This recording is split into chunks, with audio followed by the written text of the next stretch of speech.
வணக்கம் மக்களே, welcome to educated Indian YouTube channel and AKM academy video classes. இந்த வீடியோவில் PGTRB education methodology unit 1 the perspectives of education அதில் இருக்கக்கூடிய 10th topic தான் சிங்கிள் டீ குடிக்கும் நேரத்தில் 10 கேள்விகள் அப்படின்ற சீரீஸில் 10th சீரீஸ் நம்ம பார்க்க போகிறோம். இதுக்கு முன்னாடி 9 வீடியோஸ் நம்ம போட்டிருக்கோம். அது வந்து தனியாக ஒரு பிளேலிஸ்ட்டில் இருக்குது. பார்க்காதவங்க அதை பார்த்துட்டு எடுத்துக்கோங்க. அண்ட் நீங்கள் தனியாக இந்த கொஸ்டின்ஸ்லாம் வந்து நீங்கள் எழுதலாம் வேணாம். உங்களுக்கான பிடிஎஃப் வந்து டவுன்லோட் லிங்க்லேயே கொடுத்துருக்கேன். அதுலேருந்து நீங்கள் டவுன்லோட் பண்ணி வச்சுக்கலாம். ஓகேங்களா? ஸோ பாருங்கள், first enrolment, stagnation and drop outs. இதுதான் இன்றைக்கி டாபிக். மெட்டீரியல் வேணும்னு நினைக்கிறவங்க, நம்ம அகாடமி மெட்டீரியல்ஸ் வேணும் பர்ச்சேஸ் பண்ணணும்னு நினைக்கிறவங்க 8838-107 804 ஆர் 9600-111-339 அப்படின்ற நம்பருக்கு காண்டாக்ட் பண்ணி நீங்கள் டீட்டெயில்ஸ் வாங்கிக்கலாம் அண்ட் நீங்கள் பே பண்ணலாம். அதுக்கான ப்ரொசீஜரையும் டிஸ்கிரிப்ஷனில் கொடுத்துருக்கோம். நெக்ஸ்ட் ஃபர்ஸ்ட் கொஸ்டின் பாருங்கள். What is the age appropriate enrolment address in the address in the education system? கல்வி முறையில் வயதுக்கேற்ப சேர்க்கை எதை குறிக்கிறது அப்படின்னு கேட்குறாங்க. அப்போது ஃபர்ஸ்ட் பாருங்கள், option children enrolled in the age appropriate classes okay. ரெண்டாவது total enrollment regardless of age. Okay, அது வந்து பார்த்திங்க அப்படின்னா மொத்தமாக எல்லாரையும் சேர்க்கறது. Enrollment of official age group only. Official age group அப்படின்னா அந்த கல்விக்கான இப்போது பிரைமரி அப்படின்னா 6லேருந்து 10ஆம் வகுப்பு 10 வயது அதுதான் அஃபிஷியல் ஏஜ் அப்படின்றது. அதை மட்டும் பண்ணுறதா? Early childhood enrolment programmes. Early childhood அப்படின்னா நம்ம முன்னாரம்ப கல்வி அப்படின்றது அது கிடையாது. ஸோ ஏஜ் அப்ராப்ரியேட் அப்படின்னா வயதுக்கேற்ப சேர்க்கை என்பது வயதுக்கேற்ற வகுப்புகளில் சேர்க்கப்பட்ட குழந்தைகள் அப்படின்றது தான் வரும். சில்ட்ரன் அதாவது ஒரு குழந்தை வந்து இப்போது ஸ்கூலுக்கே போகலை, ஆனால் அந்த குழந்தைக்கு வந்து 8 வயசு ஆகுது அப்படின்னா அவங்கள கொண்டு போயிட்டு 4th ஸ்டாண்டர்டில் சேர்க்கறது, இல்லை 3rd ஸ்டாண்டர்டில் சேர்க்கறது. ஓகேங்களா? 9 இயர்ஸ் அப்படின்னா 4th ஸ்டாண்டர்ட், 10 இயர்ஸ் அப்படின்னா 5th ஸ்டாண்டர்ட். ஓகேங்களா? ஸோ அந்த ஏஜுக்கு ஏற்ப சேர்க்கறது தான் ஏஜ் அப்ராப்ரியேட் என்ரோல்மெண்ட் அப்படின்னு நம்ம சொல்கிறோம். ஓகேங்களா?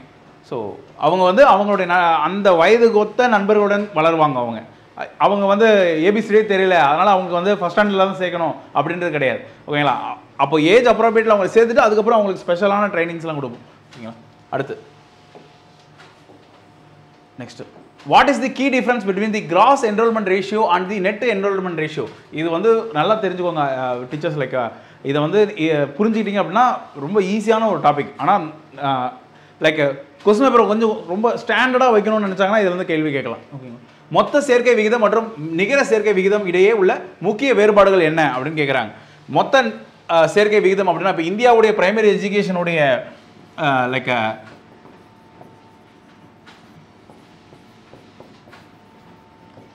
ரேஷியோ வந்து பார்த்திங்க அப்படின்னா கிராஸ் என்ரோல்மெண்ட் ரேஷியோ வந்து பார்த்திங்க அப்படின்னா 103%, 103%. அதாவது 6 வயதுலேருந்து 10 வயதுக்குள்ள இருக்கக்கூடிய அந்த பிரைமரி எஜுகேஷனில் படிக்கக்கூடிய பிள்ளைகள் வந்து 103% அப்படின்றது எப்படி வரும் அப்படின்னா, சில குழந்தைகள் வந்து 11-12 வயசு கூட இருப்பாங்க. அவங்க 5வது லேட் கமர்ஸாக இருப்பாங்க, பேக்லாக்ல படிப்பாங்க. அதுவே சில பேர் வந்து இயர்லியாக படிப்பாங்க, 4-5 வயது தான் இருக்கும். அவங்க வந்து ஃபஸ்ட் ஸ்டாண்டர்ட், செகண்ட் ஸ்டாண்டர்ட் படிப்பாங்க. அப்படி வந்தது தான் இந்த 103%. ஓகேங்களா? இதுதான் கிராஸ் என்ரோல்மெண்ட் ரேஷியோ. அதுவே நெட் என்ரோல்மெண்ட் ரேஷியோ அப்படின்னா அந்த குறிப்பிட்ட வயது, இந்த 6லேருந்து 10, ஓகேங்களா, அந்த வயதில் இருக்கக்கூடிய பிள்ளைகள் எவ்வளவு அப்படின்றது. மற்றவங்களை அதாவது 11-12 வயது இருக்கக்கூடிய பிள்ளைகளை மைனஸ் பண்ணிடணும், 4-5 வயது இருக்கக்கூடிய பிள்ளைகளை மைனஸ் பண்ணிட்டா அதுதான் நெட் என்ரோல்மெண்ட் ரேஷியோ. ஓகேங்களா? ஸோ இதெல்லாம் வந்து பார்த்திங்க அப்படின்னா இன்டர்நேஷனல் ரிப்போர்ட்ஸ்க்குலாம் ரொம்ப ஹெல்ப்ஃபுல்லாக இருக்கும். அண்ட் கவர்மெண்ட் பாலிசிஸ்க்கு இதெல்லாம் கேட்பாங்க. Gross enrolment ratio includes all ages while net NER focuses only on official age group. ஓகேங்களா? நான் ஆரம்பத்திலே நடத்திட்டு தான் இது வந்து கேள்வி கேட்டிருக்கேன். அப்போ கண்டிப்பாக இதுதான் ஆன்சர். ஓகேங்களா? Option A. இருந்தாலும் அடுத்தெல்லாம் பார்த்துருவோம்.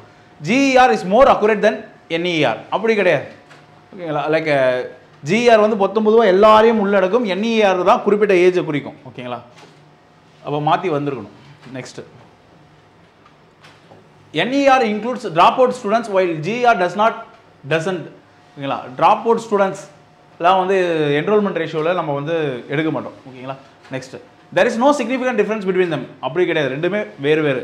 ஓகேங்களா? நெக்ஸ்ட், கல்வியில் சேர்க்கைக்கு முக்கிய சமூக பொருளாதார தடையாக கருதப்படும் காரணி எது அப்படின்னு கேட்குறாங்க.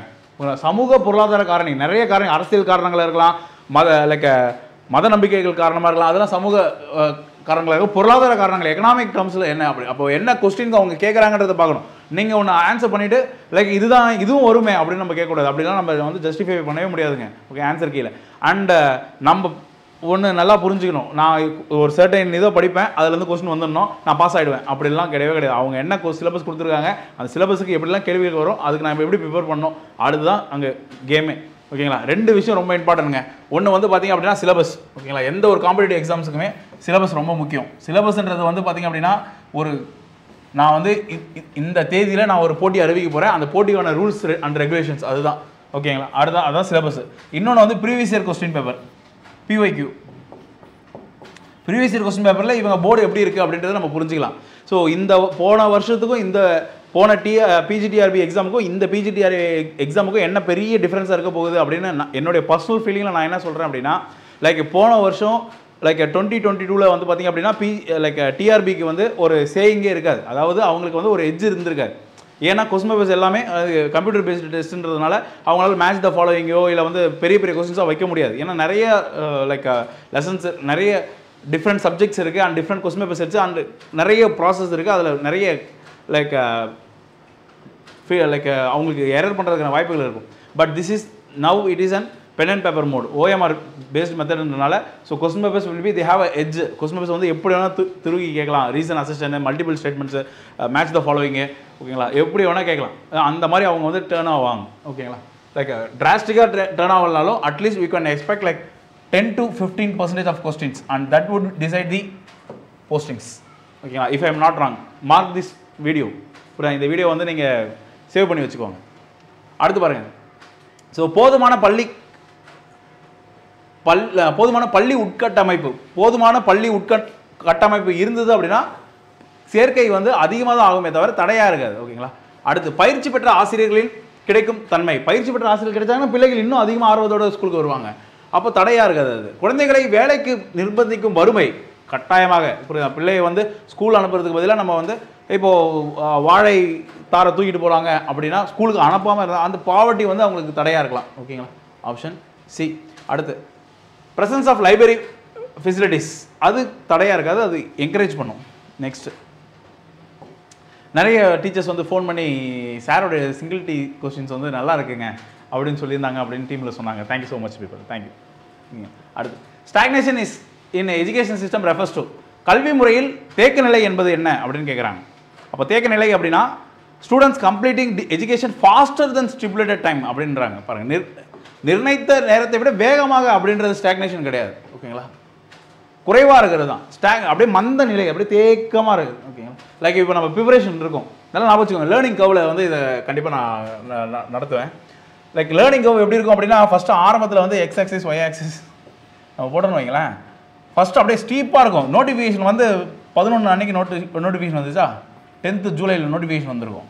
அப்படியே எல்லாரும் உட்காந்து படிக்க ஆரம்பிச்சிருவாங்க. சார் நான் அதை படிச்சிடறேன், இந்த 10th சாப்டர் சிலபஸை பிரிண்ட் அவுட் போடுங்க அப்படின்லாம் அப்படியே வேகமாக போகும்.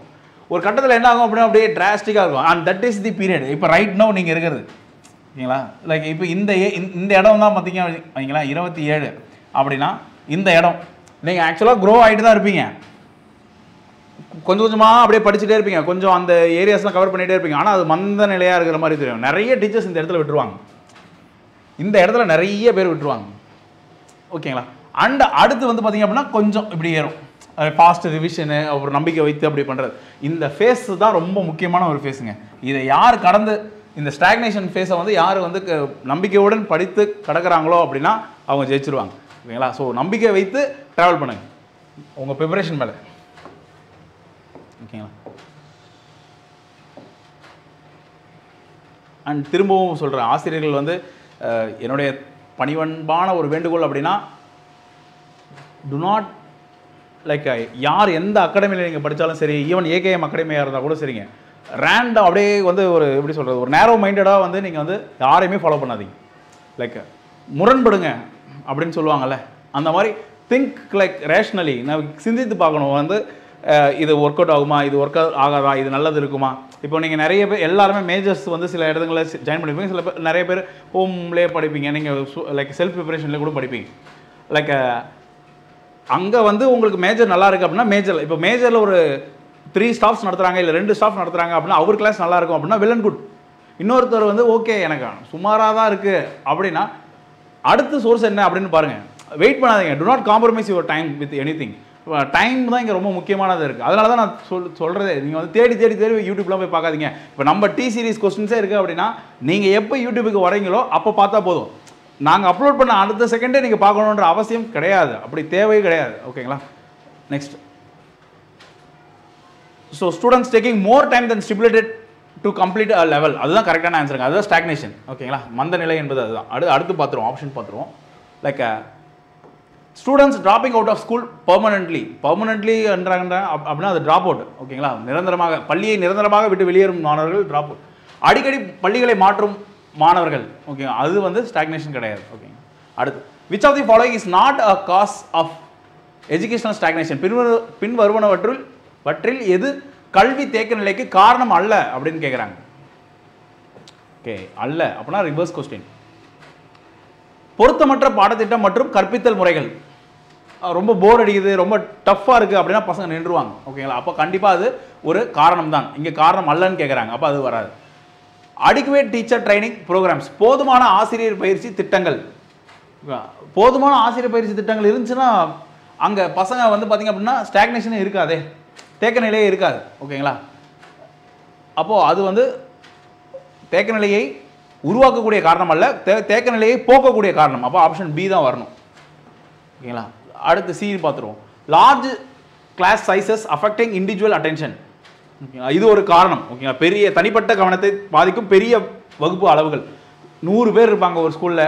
அப்போ அந்த ஸ்கூலில் வந்து டீச்சர் என்ன சொல்கிறாங்களோ ஒரு 10 பசங்க தான் கவனிப்பாங்க, மற்ற எல்லாரும் விளையாடிட்டு இருப்பாங்க, கத்துவாங்க. ஸோ அந்த டிஸ்டர்பன்ஸாக இருக்கும், அதனால தேக்க நிலையை ஏற்படலாம்.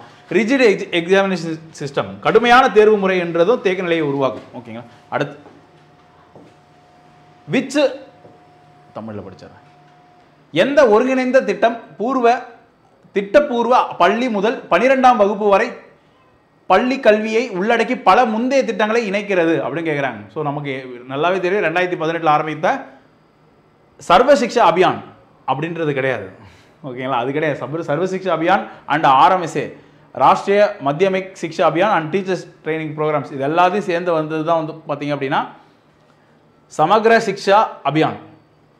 ஓகேங்களா? சமக்ர சிக்ஷா அபியான் வந்து 2018. நெக்ஸ்ட், 7வது கேள்வி, பின்வருவனவற்றுள் இது எது இடைநிலை கல்வி மட்டத்தில் இடைநிற்றலுக்கு முக்கிய காரணம் அப்படின்னு கேட்டாங்க. பின்வருவனவற்றில் எது இடைநிலை கல்வி மட்டத்தில், ஆமாம், ஓகேங்களா, செகண்டரி எஜுகேஷன் லெவலில் வந்து எது வந்து ஒரு பெரிய காரணமாக இருக்குது அப்படின்னா போதுமான உள்கட்டமைப்பு வசதிகள், அது காரணம் அல்ல. அது வந்து பிள்ளைகளை உள்ளே வர வைக்கும். வலுவான பெற்றோர் ஆதரவு, பெற்றோர்கள் ஆதரவு இருந்துச்சு அப்படின்னா பள்ளியுடைய எண்ணிக்கை இன்னும் கூடும். ஐ மீன் இந்த சென்ஸ் ஸ்டூடெண்ட்ஸோட ரேஷியோ.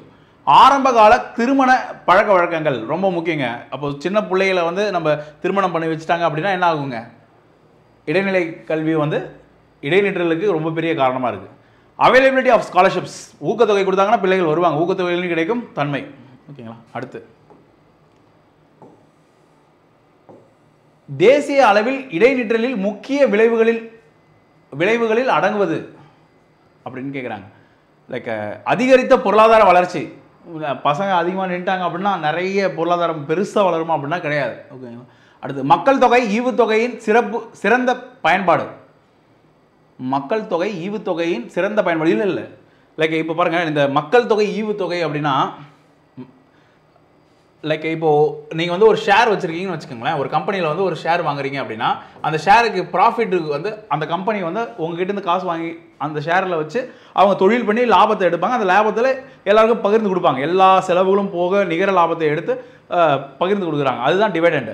அந்த மாதிரி மக்கள் தொகையில் நமக்கு இந்த டெமோகிராஃபிக் டிவிடெண்ட் அப்படின்னா 15 வயதுலேருந்து 35 இந்த இளைஞர்கள் இருக்காங்க பார்த்தீங்களா, இவங்க அதிகமாக இருந்தாங்க அப்படின்னா நமக்கு அவங்களால லாபங்கள் அதிகமாக வரும். இந்த சென்ஸ் நிறைய கம்பெனிஸ் உள்ளே வருவாங்க, நமக்கு பொருளாதாரம் வளரும் அப்படின்றது தான் டெமோகிராஃபிக் டிவிடெண்ட். அப்போது இங்கே பெட்டர் யூட்டிலைசேஷன் கிடையாது. ஏன் அப்படின்னா லைக் நமக்கு வந்து ஸ்கில்டு லேபர்ஸ் இருக்க மாட்டாங்க. ஏன்னா ஸ்கூலில் விட்டு நின்ட்டாங்க அப்படின்னா அவங்க படிக்க மாட்டாங்க, படிப்பறிவு இல்லாத பிள்ளைகள் தான் அதிகமாக இருப்பாங்க. அப்போது நமக்கு வந்து வெளிநாட்டு கம்பெனிகள் வந்து எங்களுக்கு இன்ஜினியர்ஸ் வேணும், எங்களுக்கு வந்து டிப்ளமோ முடிச்சிருக்கக்கூடிய பீப்புள்ஸ் வேணும், பாலிடெக்னிக் முடிச்சிருக்கக்கூடிய பீப்புள்ஸ், அதெல்லாம் எங்களுக்கு வேணுன்றப்போ அங்கே இல்லை அப்படின்னா அவங்க வரமாட்டாங்க. ஓகேங்களா? வேறு நாடு நோக்கி போயிடுவாங்க. So loss of demographic dividend, கண்டிப்பாக இப்போ சொல்லிகிட்டே நடத்துகிறேன் ஓகேங்களா. Option C, reduced burden on social welfare systems. இல்லை, அவங்க வந்து அதிகமாக ஆவாங்க, லைக் ரெடியூஸ் ஆகாது, பேர்டன் வந்து அதிகமாகும். கவர்மெண்ட் வந்து நிறைய மானியம் கொடுக்க வேண்டியது இருக்கும், லைக் உதவித்தொகையெல்லாம் கொடுக்க வேண்டியது இருக்கும் ஓகேங்களா. அடுத்து 9வது கேள்வி பாருங்கள். Which data source is primarily used for monitoring educational statistics in India? இந்தியாவில் கல்வி கணக்கீடுகளை கண்காணிக்க முதன்மையாக பயன்படுத்தப்படும் தரவு மூலம் எது அப்படின்னா, அடுத்து இது ரொம்ப ஒரு கிரிட்டிக்கலான கொஸ்டினுங்க, நோட் பண்ணிக்கோங்க ஓகேங்களா. ஏன்னா இந்த கொஸ்டின் செட் பண்ணுறதுக்கே ரொம்ப டைம் ஆயிடுச்சு. So annual status of education report, ASER report, வருடாந்திர ஏசர் ரிப்போர்ட் வந்து பார்த்திங்க அப்படின்னா கிராமங்களை தான் அவங்க ரொம்ப ஃபோக்கஸ் பண்ணுவாங்க, ரூரல் ஏரியாஸை ரொம்ப ஃபோக்கஸ் பண்ணுவாங்க. இவங்க வந்து ஒரு என்ஜிஓ, பிராத்தம் அப்படின்றக்கூடிய ஒரு என்ஜிஓ வந்து எடுக்கக்கூடிய லைக் ஒரு தொண்டு நிறுவனம் எடுக்கக்கூடிய ஒரு கணக்கெடுப்பு. அவங்க வந்து கவர்மெண்ட்டு சொல்லக்கூடிய டேட்டாவுக்கும் ரியாலிட்டியில் எப்படி இருக்குது அப்படின்றக்கூடிய அந்த வேறுபாட்டையும் படம் போட்டு காமிக்கிறவங்க தான் ஏசர் ஓகேங்களா. நேஷ்னல் அச்சீவ்மெண்ட் சர்வே வந்து பார்த்திங்க அப்படின்னா தேசிய சாதனைகள் ஆய்வு. இது வந்து வருடம் கண்டக்ட் பண்ண மாட்டாங்க, 3-4 வருடங்களுக்கு ஒரு முறை தான். லைக் 3ஆம் வகுப்பு பிள்ளைகள், 5ஆம் வகுப்பு பிள்ளைகள், 8ஆம் வகுப்பு பிள்ளைகள், 10ஆம் வகுப்பு பிள்ளைகள் அப்படின்னு அவங்க வச்சு லைக் இப்போ நம்ம அந்த ப்ரோக்ராம் வந்து நல்லா சக்ஸஸ் ஆகிருக்கா அப்படின்னு அச்சீவ் பண்ணியிருக்கா அப்படின்றது கணக்கெடுக்கிறதுக்காக. அதனால் அது வந்து ஒரு புள்ளியெல்லாம் நம்ம எடுத்துக்க மாட்டோம். Unified district information system for education, கல்விக்கான ஒருங்கிணைந்த மாவட்ட தகவல் அமைப்பு. இதுதான் ரொம்ப கரெக்டான ஆன்சருங்க ஓகேங்களா. இதெல்லாம் வந்து நமக்கு அக்ரானிம்ஸில் கேட்கலாம், ஜிகேல 10th யூனிட்டில் இருக்குது, கண்டிப்பாக அதெல்லாம் கேட்கலாம், இப்போயே நோட் பண்ணிக்கோங்க. அப்போது இவங்களுடைய வேலை என்ன அப்படின்னா, ஒவ்வொரு வருடமும் ஒவ்வொரு ஸ்கூலும், ஒரு மாவட்டத்தில் கூட ஒவ்வொரு பள்ளியும், ப்ரைவேட் பள்ளி, லைக் தனியார் பள்ளிகள், அரசு பள்ளிகள், எல்லோரும் எவ்வளவு ஆசிரியர்கள் இருக்காங்க, எவ்வளோ மாணவர்கள் இருக்காங்க, என்ன இன்ஃப்ராஸ்ட்ரக்சர் இருக்குது அப்படின்றது தான் அந்த சிஸ்டம் ஓகேங்களா. அடுத்து நேஷனல் சாம்பிள் சர்வே ஆஃபீஸ். இவங்க வந்து நிறைய இப்போ wholesale inflation, retail inflation, like மொத்த விலை பணவீக்கம், இது எல்லாத்தையும் நோட் பண்ணுவாங்க. எஜுகேஷனை பற்றி அவங்க கேட்பாங்க, ஆனால் அவங்களுடைய அந்த தரவு வந்து நம்ம வந்து இதுக்கு எடுத்துக்க மாட்டோம் ஓகேங்களா. ஸோ அவங்க வரமாட்டாங்க ஓகேங்களா. நெக்ஸ்ட் அடுத்து பாருங்கள், 10th question. The no detention policy was implemented to address which educational issue? தடுப்பு இல்லை கொள்கை எந்த கல்வி பிரச்சனையை தீர்க்க நடைமுறைப்படுத்தப்பட்டது அப்படின்னு கேட்குறாங்க. ஸோ நோ டிடென்ஷன் பாலிசி அப்படின்னா அவங்களை ஃபெயில் பண்ணவே மாட்டாங்க ஓகேங்களா. ஈவன் தோ பிள்ளைகள் வந்து தேர்வுகளில் வந்து குறைவான மார்க் எடுத்தாலுமே லைக் அசஸ்மெண்ட்லாம் பண்ணாமல் நம்ம பாஸ் பண்ணிட்டு இருப்போம் 8th ஸ்டாண்டர்ட் வரைக்கும். அது எதற்காக அப்படின்னா ஹை ட்ராப் அவுட் ரேட்ஸ், அதிக இடைநிற்றல் விகிதங்களை குறைப்பதற்காக. ஓகே, அதை விட என்ன பெரிய பிரச்சனையாக இருக்கும் அப்படின்னு பார்ப்போமே. Stagnation and grade repetition. ஆமாம், ஸ்கூலுக்குலாம் சின்ன பசங்க ஸ்கூலுக்கு நிறைய பேர் வராங்க, ஆனால் என்ன ஆகிடாங்க அப்படின்னா அப்படியே ஒரே ஸ்டாண்டர்ட்லேயே 3-4 வருஷம்லாம் படிப்ப ஆரம்பிச்சிருவாங்க. இப்போ அதை ரிப்பீட் பண்ணுறதுக்காக தான், அதை தடுக்கிறதுக்காக தான் இவங்க இதை இன்ட்ரடியூஸ் பண்ணுறாங்க ஓகேங்களா. லோர் என்ரோல்மெண்ட் ரேஷியோஸ், குறைந்த சேர்க்கை, அது வந்து ஆட்டோமேட்டிக்காக ஆரம்ப பள்ளியில் என்ரோல்மெண்ட் ரேஷியோஸ் அதிகமாக தான் இருக்குது. இன்ஃப்ராஸ்ட்ரக்சர் இன்அடிக்குவன்சி அதுக்காகலாம் கிடையாதுங்க ஓகேங்களா. ஸோ பி தான் right answer. Thank you people, thank you so much for வாட்சிங்.